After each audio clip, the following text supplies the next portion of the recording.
संसद में महिला आरक्षण बिल पास होते ही राजनीतिक दलों में महिलाओं को लेकर चर्चा जोरों से है। मध्य प्रदेश में विधानसभा चुनाव नज़दीक है और उसी को लेकर राजनीति में महिलाएं कितनी ज़रूरी हैं या महिलाओं की जो महिलाओं से जुड़ी हुई चीज़ें हैं या महिलाओं को राजनीति में कितनी दिलचस्पी है, आज हम इस बारे में जानेंगे कि जो महिला आरक्षण बिल अभी पास हुआ है उसको लेकर और चुनाव जो होने वाले हैं उसमें महिलाओं की क्या भागीदारी है। 33% सीट्स जो दी गई हैं महिलाओं को, दैट इज़ गुड कि हर जगह महिलाओं का आगे बढ़ना बहुत ही ज़्यादा ज़रूरी है। और सिर्फ इसी में नहीं, और भी बाकी चीज़ों में भी आरक्षण महिलाओं के लिए और ज़्यादा बढ़ाना चाहिए।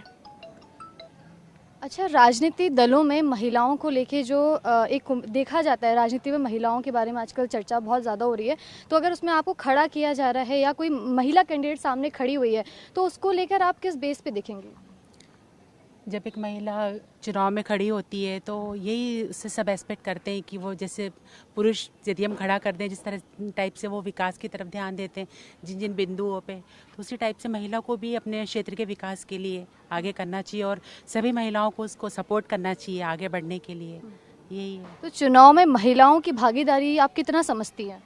चुनाव में महिलाओं की भागीदारी होनी चाहिए। 33% जो आरक्षण मिला है महिलाओं को, तो होगा विकास, होनी चाहिए उनकी भागीदारी। सही है, ये जो भी कुछ डिसीजन लिया गया है सही है। चुनाव को लेकर मतलब क्या सोच रही है, जो चुनाव भी होने वाला है तो उसमें आप क्या ऐसा बदलाव होना देखना चाहती हैं जो महिलाओं के हित में होना चाहिए? महिलाओं की शिक्षा, महिलाओं की सुरक्षा, ये कुछ कुछ पॉइंट है जिनके ऊपर करना चाहिए आगे। अच्छा, तो आप बताइए कि जो आरक्षण बिल अभी महिलाओं के लिए मतलब पास हुआ है उसको लेके आप क्या समझती हैं? मेरा तो ये कहना है कि आरक्षण जो बिल पास किया गया है वो बहुत ही अच्छा डिसीजन है और राज्यसभा लोकसभा को जो लेकर निर्णय लिया गया है बहुत ही सही है। और मेन तो सुरक्षा महिलाओं के लिए, हमारे लिए इम्पॉर्टेंट है। आज जब भी बच्चा दिल्ली जाता है या कहीं भी बाहर जाता है, एडमिशन्स होते हैं, तो सबसे पहले पेरेंट्स को टेंशन होती है कि मेरा बच्चा ये, ज़रूरी नहीं है कि शहरों में रेप होते हैं, गाँव में भी होते हैं। कहा जाता है कि छोटे कपड़े देखकर बच्चों के रेप होते हैं, ऐसा नहीं है। गाँव में तो फुल ड्रेसेस रहती हैं तो भी ही होता है। तो स्पेशली सुरक्षा को देखकर महिलाओं का सपोर्ट चाहिए, महिलाओं के लिए सपोर्ट चाहिए, सुरक्षा चाहिए हमें। चुनाव को लेकर आप क्या समझती हैं कि चुनाव जो भी हो रहे हैं महिलाओं को लेकर, उसके बारे में आपकी क्या राय है? बहुत सही राय है, वो सही जो है वो चेंजेस ज़रूरी हैं, बस ये है, चेंजेस ज़रूरी है। अच्छा, चुनाव में जो अभी चुनाव होने वाले हैं उससे आप महिलाओं के तौर पे अगर देखा जाए तो उससे आप क्या समझती हैं? देखिए, महिलाओं की भागीदारी जैसे कि परिवार में सबसे ज़्यादा जो एक सूत्रधार जिसको कहें किसी भी परिवार का, वो महिला ही होती है। सामाजिक तौर पे भी महिलाओं की भागीदारी होना बहुत ज़रूरी है। और हमारा तो जो सामाजिक ढांचा है पहले का भी अगर हम देखें, हमें गार्गी और मैत्रेयी पालोमा के समय से लेके या आज भी, तो हमेशा से हमने हमारे पूरे समाज ने महिलाओं को विशेष दर्जा एक हमेशा दिया है। बीच में कुछ पीरियड ऐसा हुआ जिसकी वजह से एक पिछड़ापन आया महिलाओं में या किसी तरह से वो थोड़ा सा हाशिए पे चली गई, पर अब फिर वो समय आ रहा है। और मुझे लगता है कि ये जो आरक्षण वाला एक चीज़ ये बिल आया है, इसके साथ ही महिलाओं के लिए आगे बढ़ने का एक बहुत अच्छा मौका सरकार ने दिया है और इसका महिलाओं को भरपूर फ़ायदा उठाना चाहिए। और अपने मुद्दों के लिए जो दूसरों का हम मुँह देखते हैं, वो मानसिकता छोड़ के हम खुद आगे निकलें और अपने मुद्दे सॉल्व करने की दिशा में खुद प्रयासरत हों, तो मेरे ख्याल से बदलाव ज़्यादा बेहतर आएगा। अच्छा, अगर राजनीतिक दल में महिलाओं को टिकट मिलता है तो क्या मतदान बढ़ने की संभावना है?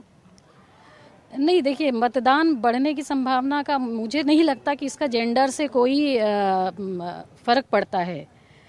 हमें देखना ये चाहिए कि वो कैंडिडेट कितना मतलब उसमें कितना दम है या वो कितना मुद्दों को लेके उसके विचार मतलब क्या कहना चाहिए, उसको समझ है मुद्दों की, तो ऐसे व्यक्ति को हमें चुनना है। और महिलाएं ज़्यादा समझेंगी महिलाओं को मुद्दे को, तो ये तो एक पॉइंट हमेशा महिलाओं के साथ ये पॉजिटिव रहेगा ही, क्योंकि महिला है तो हमारी बात ज़्यादा बेहतर समझेगी ये तो तय है। सरकार ऐसी होना चाहिए जो सबका ध्यान रखे, बस अपने बारे में ना सोचे, सबकी शिक्षा, बच्चों की शिक्षा, लड़कियों की सुरक्षा, उनका उनकी पढ़ाई लिखाई इन सब चीज़ों पे ध्यान देते हुए। आप बताइए कि महिला सुरक्षा को लेकर आप क्या सोच रही हैं, या फिर क्या ऐसा बदलाव होना चाहिए जो आने वाली सरकार जो भी आए वो महिला के लिए करे? महिला के लिए तो सरकार ने करना ही चाहिए और उनकी सुरक्षा ही बढ़ाना चाहिए। जैसे अभी फ़ोन नंबर, पुलिस का नंबर, ये सब देना चाहिए। पहले भी तो था महिलाओं के लिए आरक्षण, तो पहले भी तो ना पांडव कुंती पुत्र बोले जाते थे, जैसे पांडव के कौरव पुत्र बोले, वैसे अभी भी महिलाओं के लिए वैसा ही दर्जा होना चाहिए जैसे अपने रामायण महाभारत में था। अच्छा, चुनाव जो होने वाले हैं और चुनाव में महिलाओं को जो भी भागीदारी देखने को मिल रही है कि महिलाएं राजनीतिक दलों में भागीदारी दे रही और इसको लेकर चर्चा जोरों से हो रही है, तो इसमें आप किस बेस पे देखती हैं? मैं तो यही चाहती हूँ कि महिला आगे है, चुनाव में आगे है, इसमें भागीदारी में आ गया है। और सबसे मेन यानी जैसे इन लोगों ने लोकसभा और राज्यसभा में किया, वैसे ही आरक्षण सर्विस के लिए महिलाओं को चाहिए। अच्छा, हाँ, सबसे अच्छा तरीका है। बाकी तो छोड़ दो, लेकिन महिलाओं के लिए जब करोगे, महिला ही घर की करता रहती है, वही आगे आती है और घर का पूरा संचालन भी वही करती है। तो जिस तरह आपने बोला कि घर का संचालन महिला करती है, तो अगर देश का संचालन करने को महिला का मिले या राज्य का संचालन करने को महिला को मिले, तो वो किस तरीके से करेगी, क्या तरीका अपनाएगी? जैसे झांसी की रानी ने किया था। अच्छा, जैसे झांसी की रानी ने किया था, वो भी तो महिला ही थी ना, क्या नहीं किया उसने अपने लिए, अपने देश के लिए। अकेले बच्चों को लेके लड़ी, एक बच्चा इसमें बांध दिया और आगे आई वो।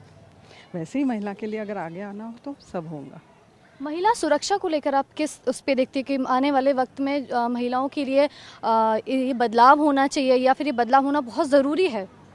आने वाले लड़कियों को ही ट्रेनिंग दो स्कूलों में, जूडो कराटे सब, तो सुरक्षा करने की ज़रूरत ही नहीं पड़ेगी। उनको ही इतना अच्छा ट्रेनिंग दो कि वो आगे बढ़े। यहाँ पर आपने देखा किस तरह से बताया गया है, महिलाओं ने अपनी अपनी राय रखी है। कुछ का कहना है कि जिस तरह घर को महिलाएं संभालती हैं, उसी तरह आने वाले वक्त में अगर उन्हें मौका दिया जाए तो फिर वो देश को या फिर राज्य को भी संभालेंगी। आप मुझे ये बताइए कि चुनाव को आपकी दिलचस्पी चुनाव को लेकर कितनी है, या फिर राजनीति में आपकी दिलचस्पी कितनी है?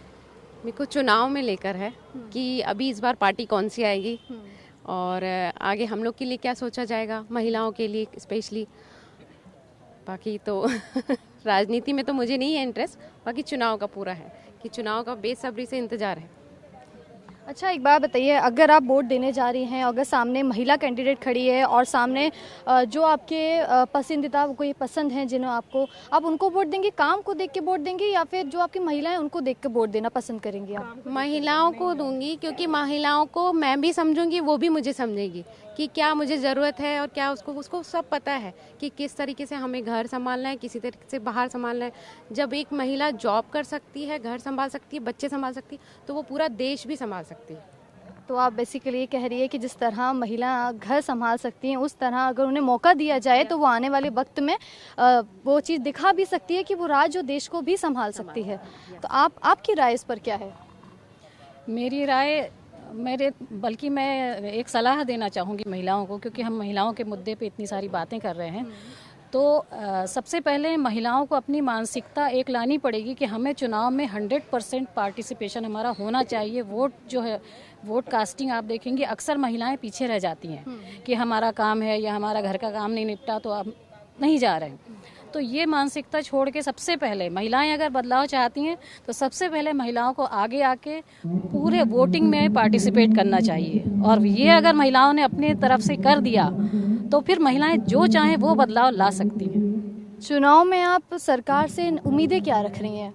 उम्मीदें तो जो एक सामान्य नागरिक की होती है वही हमारी भी हैं कि एक सुरक्षा का मुद्दा होता है, शिक्षा का मुद्दा होता है, इनके ऊपर जितना बेहतर काम किया जा सके, यही एक सरकार से तो अपेक्षा हमारी यही होती है। चुनाव को लेकर आपकी उम्मीदें क्या हैं?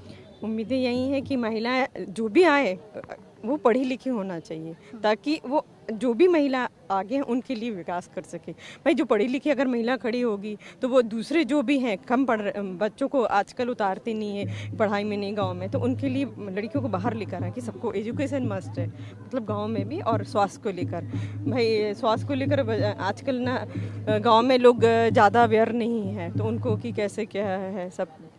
अच्छा, तो चुनाव में जो महिलाओं को हिस्सेदारी दी जाने, आप ऐसा कह रही है कि चुनाव में महिलाओं को भी हिस्सेदारी देना चाहिए, तो आप क्या बदलाव ऐसा देखना चाह रही हैं, क्या बदलाव ऐसा चाहती है कि जो आने वाले वक्त में बदलाव हो, जो भी सरकार आए वो उस चीज़ को बदलाव करे? हाँ जी, बिल्कुल, स्वास्थ्य के लिए, महिलाओं के स्वास्थ्य के लिए, सुरक्षा के लिए और उनकी शिक्षा के लिए। महिला की सुरक्षा को लेकर आप क्या बोलना चाहती हैं? बिल्कुल, हमारा जो भी कहना चाहिए डिफेंस वगैरह है और ये सब एकदम स्ट्रांग होना चाहिए ताकि चुनाव में आप महिलाओं को किस बेस, मतलब किस उस पे देखती हैं चुनाव में आप महिलाओं को? क्या अच्छा, मतलब उनको जैसे चुनाव में 33% आरक्षण दे रहे हैं, ऐसे महिलाओं को अगर हर फील्ड में वो मिलेगा रिजर्वेशन तो महिलाएं आगे बढ़ेंगी। जैसे आजकल आईआईटी में भी मिल रहा है, मतलब बालिकाओं को पहले नहीं मिलता था, आजकल अभी देने लगे मुश्किल से 3-4 साल से। तो ऐसे हर फील्ड में अगर गर्ल्स के लिए या फीमेल के लिए अलग से रिजर्वेशन रहेगा ना, तो वो ज़्यादा ऊपर जा पाएगी। महिलाओं को लेके सबने अपनी अपनी राय बताई है, सबका अपना अपना नज़रिया है। चुनाव में आरक्षण जो उनको दिया गया है उसमें उनकी क्या राय है, और जो आने वाले वक्त में अगर महिला कैंडिडेट सामने खड़ी हो रही है तो उसको लेकर वो किस नज़रिए से देख रहे हैं, इस बारे में भी महिलाओं ने खुलकर बात करी।